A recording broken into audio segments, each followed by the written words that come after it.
Hello, everyone. I'm Matthew Allen, and welcome back to What a Book. Today, we start our journey into a new book. As you can tell from the image and from the title, we are going to begin reading No Longer Human by Osamu Dazai. Now, this book's original language is not English and has been translated by Donald Keene.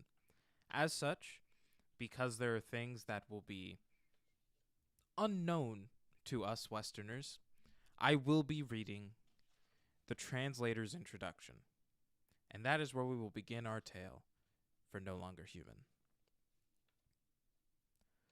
I think that Osamu Dazai would have been gratified by the reviews his novel The Setting Sun received when the English translation was published in the United States.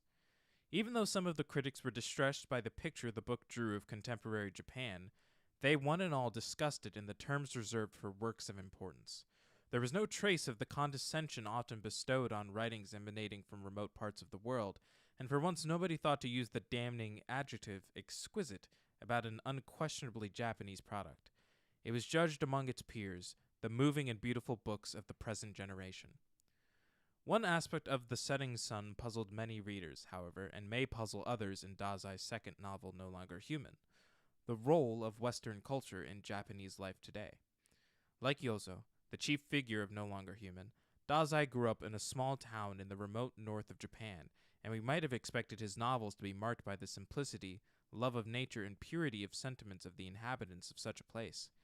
However, Dazai's family was rich and educated, and from his childhood days he was familiar with European literature, American movies, reproductions of modern paintings and sculpture, and much else of our civilization. These became such important parts of his own experience that he could not help being influenced by them, and he mentioned them quite as freely as might any author in Europe or America. In reading his works, however, we are sometimes made aware that Dazai's understanding or use of these elements of the West is not always the same as ours. It is easy to conclude from this that Dazai had only half digested them, or even that the Japanese as a whole have somehow misappropriated our culture. I confess that I find this parochialism curious in the United States. Here, where our suburbs are jammed with a variety of architecture which bears no relation to the antecedents of either the builders or the dwellers, where white people sing Negro spirituals and a Negro soprano sings Lucia de la Mermor at the Metropolitan Opera, where our celebrated national dishes, the Frankenfurter, the hamburger, and chow mein, betray by their very names non-American origins. Can we with honesty rebuke the Japanese for a lack of purity in their modern culture? And can we criticize them for borrowing from us when we are almost as conspicuously in their debt? We find it normal that we drink tea, their beverage, but curious that they should drink whiskey, ours. Our professional decorators, without thinking to impart to us an adequate background in Japanese aesthetics, decree that we should brighten our rooms with Buddhist statuary or with lamps in the shapes of paper lanterns. Yet we are apt to find it incongruous if a Japanese ornaments in his rooms with examples of Christian religious art or a lamp of Venetian glass. Why does it seem so strange that another country should have a culture as conglomerate as our own? There are, it is true, works of recent Japanese literature which are relatively untouched by Western influence. Some of them are splendidly written and convince us that we are getting from them what is most typically Japanese in modern fiction. If, however, we do not wish to resemble the Frenchman who finds the detective story the only worthwhile part of American literature, we must also be willing to read Japanese novels in which a modern, by modern I mean Western, intelligence is at work. A writer with such an intelligence, Dazai was one, may also be attracted to the Japanese traditional culture, but it will virtually be with the eyes of a foreigner who finds it appealing but remote. Dostoevsky and Proust are much closer to him than any Japanese writer of, say, the 18th century. Yet we should be unfair to consider such a writer a cultural décroissant. He is not much farther removed from his 18th century, after all, than we are from ours. In his case, to be sure, a foreign culture has intervened, but that culture is now in its third generation in Japan. No Japanese thinks of his business suit as an outlandish or affected garb. It is not only what he normally wears, but was probably also the costume of his father and grandfather before him. To wear Japanese garments would actually be strange and uncomfortable for most men. The majority of Japanese of today wear modern Western culture also as they wear their clothes, and to keep reminding them that their ancestors originally attired themselves otherwise is at once bad manners and foolish. It may be wondered at the same time if the Japanese knowledge of the West is more than a set of clothes, however long worn or well tailored. Only a psychologist could properly attempt to answer so complex a question, although innumerable casual visitors to Japan have readily opined that under the foreign exterior, the Japanese remain entirely unlike ourselves. I find this view hard to accept. It is true that the Japanese of today differ from Americans, perhaps not more, however, than do Greeks or Portuguese, but they are certainly much more like Americans than they are like their ancestors of 100 years ago. As far as literature is concerned, the break with the Japanese past is almost complete. In Japanese universities today, the Japanese literature department is invariably one of the smallest and least supported. The bright young men generally devote themselves to a study of Western institutions or literature, and the academic journals are filled with learned articles on the symbolism of Le Conte de l'Isle or on the correspondence of James Knox Polk. The fact that these articles will never be read abroad, not even by specialists in Le Conte de l'Isle or James Knox Polk, inevitably creates a sense of isolation and even loneliness among intellectuals. Some Japanese of late have taken to referring to themselves as the orphans of Asia, indicating, and perhaps lamenting, the fact that although Japan has become isolated from the rest of Asia, the Western nations do not accept her literature or learning as part of their own. The Japanese writers of today are cut off from Asian literature as completely as the United States is from Latin American literature by the conviction that there is nothing to learn. This attitude may be mistaken, but I remember how shocked a Japanese novelist, a friend of mine, was to see his own name included on a list of Lebanese, Iraqi, Burmese, and miscellaneous other Asian writers who had been sponsored by an American foundation. He would undoubtedly have preferred to figure at the tail end of a list of Western writers or of world writers in general than to be classed with such obscure exotics. We might like to reprimand the Japanese for the neglect of their own traditional culture, or to insist that Japanese writers should be proud to be associated with other Asians, but such advice comes too late. As the result of our repeated and forcible intrusions in the past, Western tastes are coming to dominate letters everywhere. The most we have reason to expect in the future are world variants of a single literature, of the kind which already exists nationally in Europe. No Longer Human is almost symbolic of the predicament of the Japanese writers today. It is the story of a man who is orphaned from his fellows by their refusal to take him seriously. He is denied the love of his father, taken advantage of by his friends, and finally in turn is cruel to the women who love him. He does not insist because of his experiences that the others are all wrong and he alone right. On the contrary, he records with devastating honesty his every transgression of a code of human conduct which he cannot fathom. Yet, as Dazai realized, if the I of the novel did not, the cowardly acts and moments of abject collapse do not tell the whole story. In his superb epilogue, the only subjective witness testifies, "He was an angel," and we are suddenly made to realize the incompleteness of Yozo's portrait of himself. In the way that most men fail to see their own cruelty, Yozo had not noticed his gentleness and his capacity for love. Yozo's experiences are certainly not typical of all Japanese intellectuals, but the sense of isolation which they feel between themselves and the rest of the world is perhaps akin to Yozo's conviction that he alone is not human. Again, his frustrations at the university, his unhappy involvement with the Communist Party, his disastrous love affairs, all belong to the past of many writers of today. At the same time, detail after detail clearly is derived from the individual experience of Osamu Dazai himself. The temptation is strong to consider the book as a barely fictionalized autobiography, but this would be a mistake, I am sure. Dazai had the creative artistry of a great cameraman. His lens is often trained on moments of his own past, but thanks to his brilliant skill in composition and selection, his photographs are not what we expect to find cluttering an album. There is nothing of the meandering reminiscer about Dazai.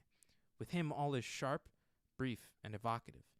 Even if each scene of No Longer Human were the exact reproduction of an incident from Dazai's life, of course this is not the case, his technique would qualify the whole of the work as one of the original fiction. No Longer Human is not a cheerful book, yet its effect is far from that of a painful wound gratuitously inflicted on the reader. As a reviewer, Richard Gilman in Jubilee, wrote of Dazai's earlier novel, "Such is the power of art to transfigure what is objectively ignoble or depraved that the setting sun is actually deeply moving and even inspiring. To know the nature of despair and to triumph over it in the ways that are possible to oneself, imagination was Dazai's only weapon, is surely a sword of grace. Donald Keene. Prologue. I have seen 3 pictures of the man. The first, a childhood photograph you might call it, shows him about the age of 10, a small boy surrounded by a great many women, his sisters and cousins, no doubt. He stands in brightly checked trousers by the edge of a garden pond. His head is tilted at an angle 30 degrees to the left, and his teeth are bared in an ugly smirk. Ugly. You may well question the word, for insensitive people, that is to say, those indifferent to matters of beauty and ugliness, would mechanically comment with a bland, vacuous expression, "What an adorable little boy." It is quite true that what commonly passes for adorable is sufficiently present in this child's face to give a modicum of meaning to the compliment. But I think that anyone who had ever been subjected to the least exposure to what makes for beauty would most likely toss the photograph to one side with the gesture employed in brushing away a caterpillar, and mutter in profound revulsion, "What a dreadful child." Indeed, the more carefully you examine the child's smiling face, the more you feel an indescribable, unspeakable horror creeping over you. You see that it is actually not a smiling face at all. The boy has not a suggestion of a smile. Look at his tightly clenched fist if you want proof. No human being can smile with his fist doubled like that. It is a monkey, a grinning monkey face. The smile is nothing more than a puckering of ugly wrinkles. The photograph reproduces an expression so freakish, and at the same time so unclean and even nauseating, that your impulse is to say, "What a wizened, hideous little boy." I have never seen a child with such an unaccountable expression. The face in the second snapshot is startlingly unlike the first. He is a student in this picture, although it is not clear whether it dates from high school or college days. At any rate, he is now extraordinarily handsome. But here again, the face fails inexplicably to give the impression of belonging to a living human being. He wears a student's uniform, and a white handkerchief peeps from his breast pocket. He sits in a wicker chair with his legs crossed. Again, he is smiling, this time not the wizened monkey's grin, but a rather adroit little smile. And yet somehow it is not the smile of a human being. It utterly lacks substance, all of what we might call the heaviness of blood, or perhaps the solidity of human life. It is not even a bird's weight. It is merely a blank sheet of paper, light as a feather, and it is smiling. The picture produces, in short, a sensation of complete artificiality. Pretense, insincerity, fatuousness, none of these words quite covers it. And of course you couldn't dismiss it simply as dandyism. In fact, if you look carefully, you will begin to feel that there is something strangely unpleasant about this handsome young man. I have never seen a young man whose good looks were so baffling. The remaining photograph is the most monstrous of all. It is quite impossible in this one even to guess the age, though the hair seems to be streaked somewhat with gray. It was taken in a corner of an extraordinarily dirty room. You can plainly see in the picture how the wall is crumbling in 3 places. His small hands are held in front of him. This time he is not smiling. There is no expression whatsoever. The picture has a genuinely chilling, foreboding quality, as if it caught him in the act of dying as he sat before the camera, his hands held over a heater. That is not the only shocking thing about it. The head is shown quite large, and you can examine the features in detail. The forehead is average, the wrinkles on the forehead average, the eyebrows also average, the eyes, the nose, the mouth, the chin. The face is not merely devoid of expression, it fails even to leave a memory. It has no individuality. I have only to shut my eyes after looking at it to forget the face. I can remember the wall of the room, the little heater, but all impression of the face of the principal figure in the room is blotted out. I am unable to recall a single thing about it. This face could never be made the subject of a painting, not even of a cartoon. I open my eyes. There is not even the pleasure of recollection. Of course, that's the kind of face it was. To state the matter in the most extreme terms, when I open my eyes and look at the photograph a second time, I still cannot remember it. Besides, it rubs against me the wrong way, and makes me feel so uncomfortable that in the end I want to avert my eyes. I think that even a death mask would hold more of an expression, leave more of a memory. That effigy suggests nothing so much as a human body to which a horse's head has been attached. Something ineffable makes the beholder shudder in distaste. I have never seen such an inscrutable face on a man. The first notebook. Mine has been a life of much shame. I can't even guess myself what it must be to live the life of a human being. I was born in a village in the northeast, and it wasn't until I was quite big that I saw my first train. I climbed up and down the station bridge, quite unaware that its function was to permit people to cross from one track to another. I was convinced that the bridge had been provided to lend an exotic touch and to make the station premise a place of pleasant diversity, like some foreign playground. I remained under this delusion for quite a long time, and it was for me a very refined amusement indeed to climb up and down the bridge. I thought that it was one of the most elegant services provided by the railways. When I later discovered that the bridge was nothing more than a utilitarian device, I lost all interest in it. Again, when as a child I saw photographs of subway trains in picture books, it never occurred to me that they had been invented out of practical necessity. I could only suppose that riding underground instead of on the surface must be a novel and delightful pastime. I have been sickly ever since I was a child and have frequently been confined to bed. How often as I lay there I used to think what uninspired decorations sheet and pillowcases make. It wasn't until I was about 20 that I realized that they actually served a practical purpose, and this revelation of human dullness stirred dark depression in me. Again, I have never known what it means to be hungry. I don't mean by this statement that I was raised in a well-to-do family. I have no such banal intent. I mean that I have had not the remotest idea of the nature of the sensation of hunger. It sounds peculiar to say it, but I have never been aware that my stomach was empty. When as a boy I returned home from school, the people at home would make a great fuss over me. You must be hungry. We remember what it's like, how terribly hungry you feel by the time you get home from school. How about some jelly beans? There's cake and biscuits, too. Seeking to please, as I invariably did, I would mumble that I was hungry, and stuff a dozen jelly beans in my mouth, but what they meant by feeling hungry completely escaped me. Of course, I do eat a great deal all the same, but I have almost no recollection of ever having done so out of hunger. Unusual or extravagant things tempt me, and when I go to the house of somebody else I eat almost everything put before me, even if it takes some effort. As a child, the most painful part of the day was unquestionably mealtime, especially in my own home.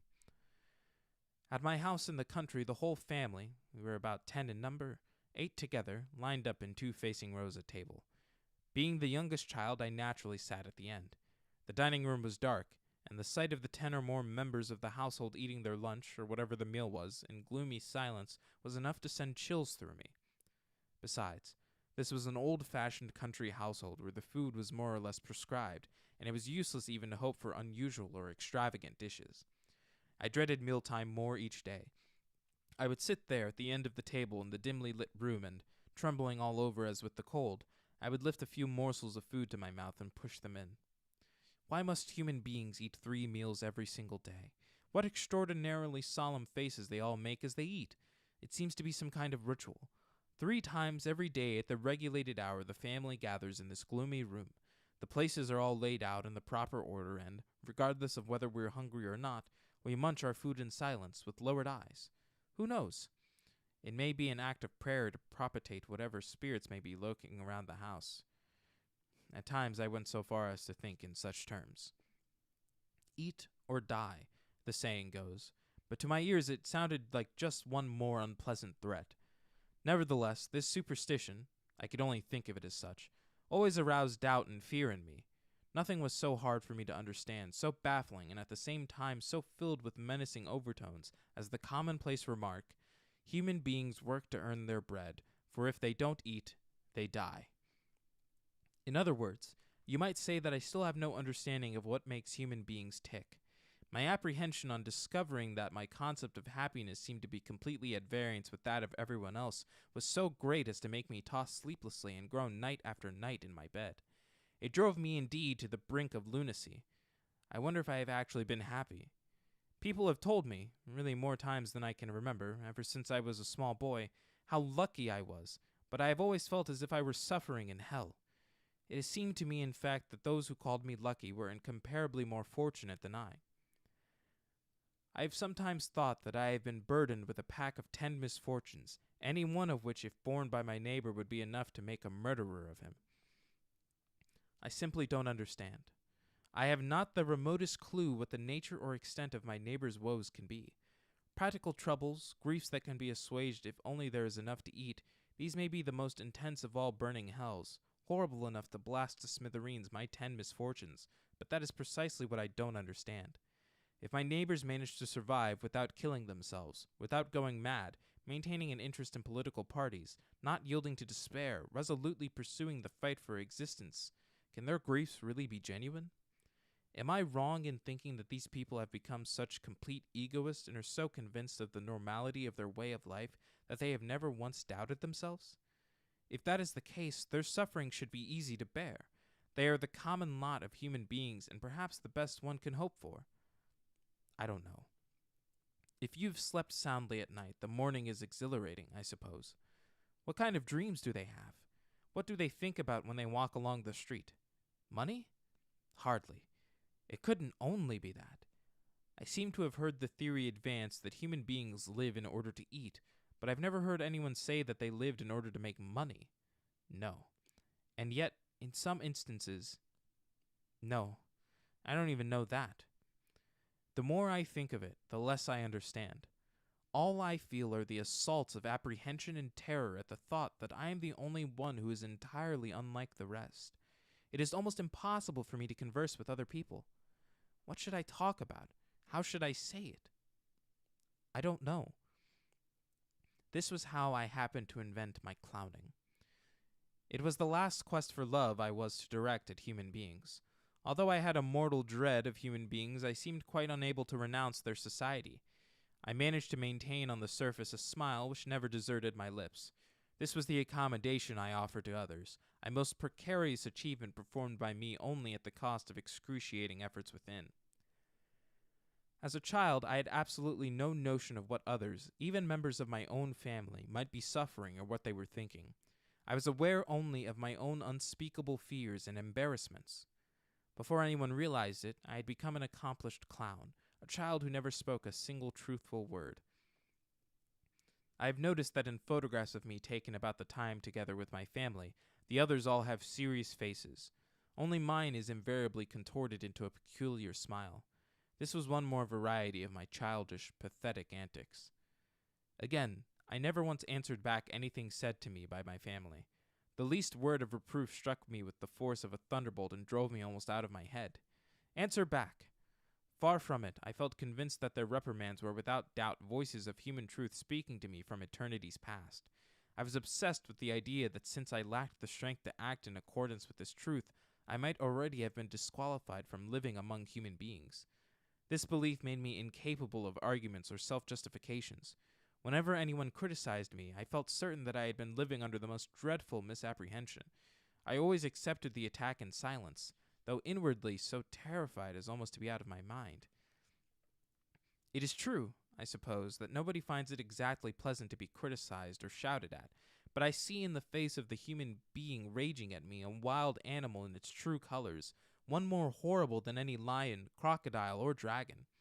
People normally seem to be hiding this true nature, but an occasion will arise, as when an ox sedately ensconced in a grassy meadow suddenly lashes out with its tail to kill the horsefly on its flank, when anger makes them reveal in a flash human nature in all of its horror.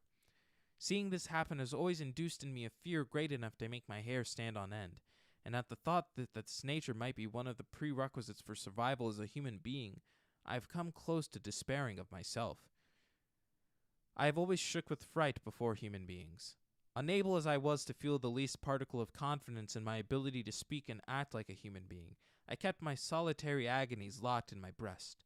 I kept my melancholy and my agitation hidden, careful lest any trace should be left exposed. I feigned an innocent optimism. I gradually perfected myself in the role of the farcical eccentric. I thought, as long as I can make them laugh, it doesn't matter how, I'll be all right. If I succeed in that, the human beings probably won't mind it too much if I remain outside their lives. The one thing I must avoid is becoming offensive in their eyes. I shall be nothing, the wind, the sky. My activities as jester, a role born of desperation, were extended even to the servants, whom I feared even more than my family because I found them incomprehensible. In the summer, I made everybody laugh by sauntering through the house wearing a red woolen sweater under my cotton kimono. Even my elder brother, who was rarely given to mirth, burst out laughing and commented in intolerably affectionate tones, "That doesn't look so good on you, Yozo." But for all my follies, I was not so insensitive to heat and cold as to walk around in a woolen sweater at the height of summer. I had pulled my little sister's leggings over my arms, letting just enough stick out to the opening of the sleeves to give the impression that I was wearing a sweater. My father frequently had business in Tokyo and maintained a townhouse for that reason. He spent 2 or 3 weeks of the month at a time in the city, always returning laden with a really staggering quantity of presents, not only for members of our immediate family, but even for our relatives. It was a kind of hobby on his part. Once, the night before he was to leave for Tokyo, he summoned all the children to the parlor and smilingly asked us what present we would like this time, carefully noting each child's reply in a little book. It was most unusual for father to behave so affectionately with the children. "How about you, Yozo?" he asked, but I could only stammer uncertainly. Whenever I was asked what I wanted, my first impulse was to answer nothing. The thought went through my mind that it didn't make any difference, that nothing was going to make me happy. At the same time, I was congenially unable to refuse anything offered to me by another person, no matter how little it might suit my taste. When I hated something, I could not pronounce the words, "I don't like it." When I liked something, I tasted it, hesitantly, furtively, as though it were extremely bitter. In either case, I was torn by unspeakable fear. In other words, I hadn't the strength even to choose between two alternatives. In this fact, I believe, lay one of the characteristics which in later years was to develop into a major cause of my life of shame. I remained silent, fidgeting. My father lost a little of his good humor. "Will it be a book for you? Or how about a mask for the New Year lion dance? They sell them now in children's sizes. Wouldn't you like one?" The fatal words, "wouldn't you like one," made it quite impossible for me to answer. I couldn't even think of any suitably clownish response. The gesture had completely failed. "A book would be best, I suppose," my brother said seriously. "Oh?" The pleasure drained from my father's face. He snapped his notebook shut without writing anything. What a failure. Now I had angered my father, and I could be sure that his revenge would be something fearful. That night, as I lay shivering in bed, I tried to think if there were still not some way of redressing the situation. I crept out of bed, tiptoed down to the parlor, and opened the drawer of the desk where my father had most likely put his notebook. I found the book and took it out. I rifled through the pages until I came to the place where he had jotted down a request for presents. I licked the notebook pencil and wrote in big letters, "Lion Mask." This accomplished, I returned to my bed. I had not the faintest wish for a lion mask. In fact, I would actually have preferred a book, but it was obvious that father wanted to buy me a mask, and my frantic desire to cater to his wishes and restore his good humor had emboldened me to sneak into the parlor in the dead of night. This desperate expedient was rewarded by the great success I had hoped for. When, some days later, my father returned from Tokyo, I overheard him say to mother in his loud voice, I was in the children's room at the time, "What do you think I found when I opened my notebook in the toy shop? See, somebody has written here, 'Lion Mask.' It's not my handwriting. For a minute I couldn't figure it out. Then it came to me. This was some of Yozo's mischief. You know, I asked him what he wanted from Tokyo, but he just stood there grinning without saying a word. Later, he must have got to wanting that lion mask so badly he couldn't stand it. He's certainly a funny kid. Pretends not to know what he wants and then goes and writes it. If he wanted the mask so much, all he had to do was tell me. I burst out laughing in front of everybody in the toy shop. Ask him to come here at once." On another occasion, I assembled all our men and women servants in the foreign-style room. I got one of the men servants to bang at random on the keys of the piano.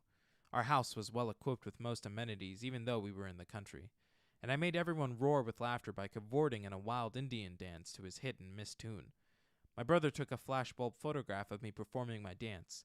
When the picture was developed, you could see my pee-pee through the opening between the two handkerchiefs which served for a loincloth, and this too occasioned much merriment. It was perhaps to be accounted a triumph which surpassed my own expectations. I used to subscribe regularly to a dozen or more children's magazines, and for my private reading ordered books of all sorts from Tokyo. I became an adept in the exploits of Dr. Nonsentius and Dr. Know-It-All, and was intimately acquainted with all manner of spooky stories, tales of adventure, collections of jokes, songs, and the like. I was never short of material for the absurd stories I solemnly related to make the members of my family laugh. But what of my schooling? I was well on the way to winning respect, but the idea of being respected used to intimidate me excessively. My definition of a respected man was one who had succeeded almost completely in hoodwinking people, but who was finally seen through by some omnipotent person who ruined him and made him suffer a shame worse than death. Even supposing I could deceive most human beings into respecting me, one of them would know the truth, and sooner or later other human beings would learn from him. What would be the wrath and vengeance of those who realized how they had been tricked? That was a hair-raising thought. I acquired my reputation at school less because I was the son of a rich family than because, in the vulgar parlance, I had brains. Being a sickly child, I often missed school for a month or two or even a whole school year at a stretch. Nevertheless, when I returned to school, still convalescent and in a rickshaw, I took the examination at the end of the year and was always first in my class, thanks to my brains. I never studied, even when I was well.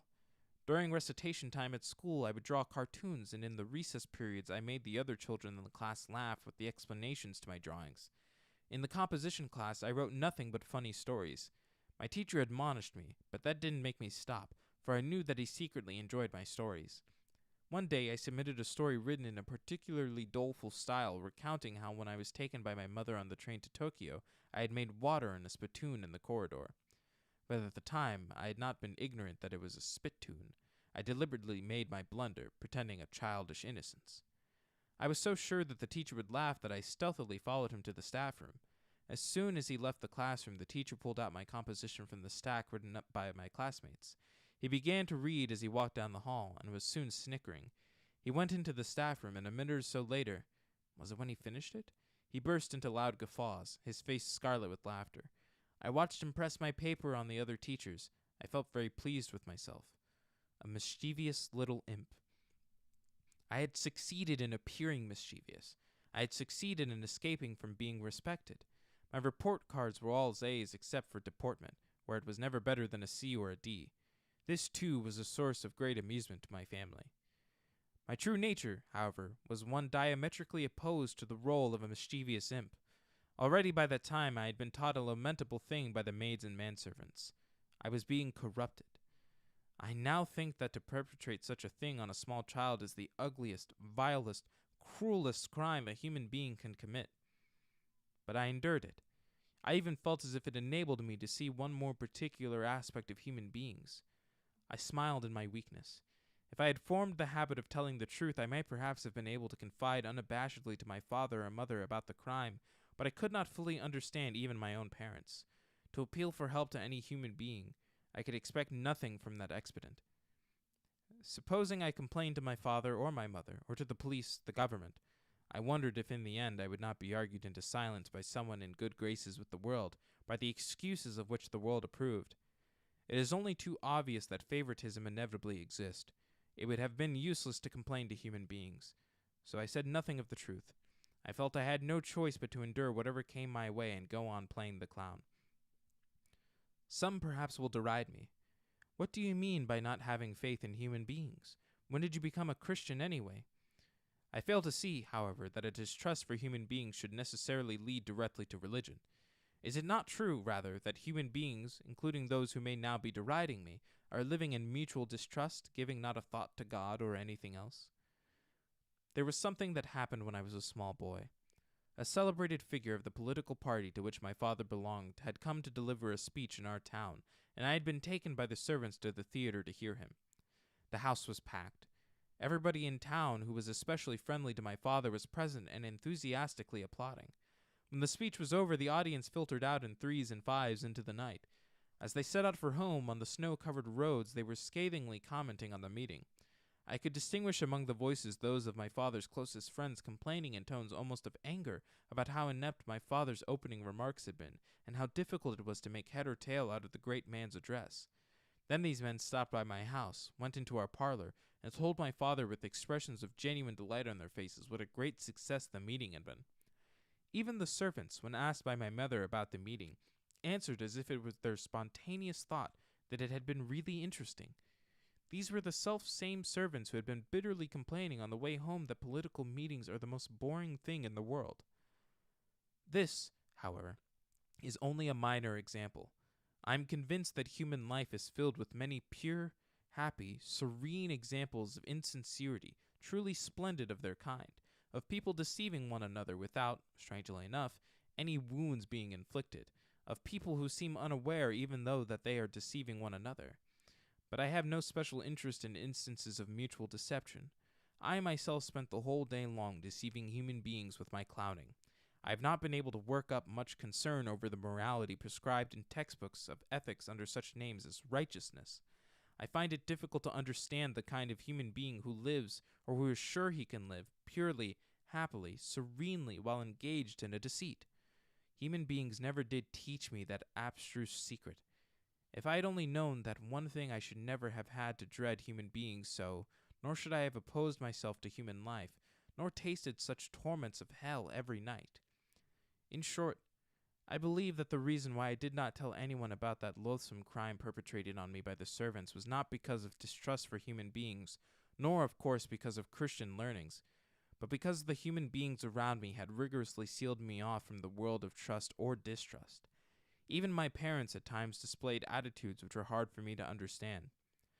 I also have the impression that many women have been able, instinctively, to sniff out this loneliness of mine, which I confided to no one, and this in later years was to become one of the causes of my being taken advantage of in so many ways.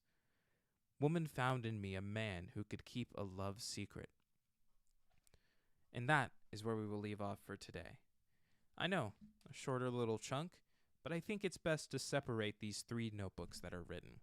So thank you all so much for joining me for the start of No Longer Human. If you liked it, make sure to check out everything that is backlogged here on YouTube, as well as all the things in the Linktree link. You can find the other YouTube channel filled with all the games that are backed up from the Twitch. You can find my Twitter.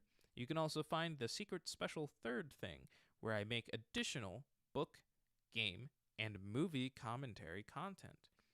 So make sure to check that out as well. Thank you guys again for listening.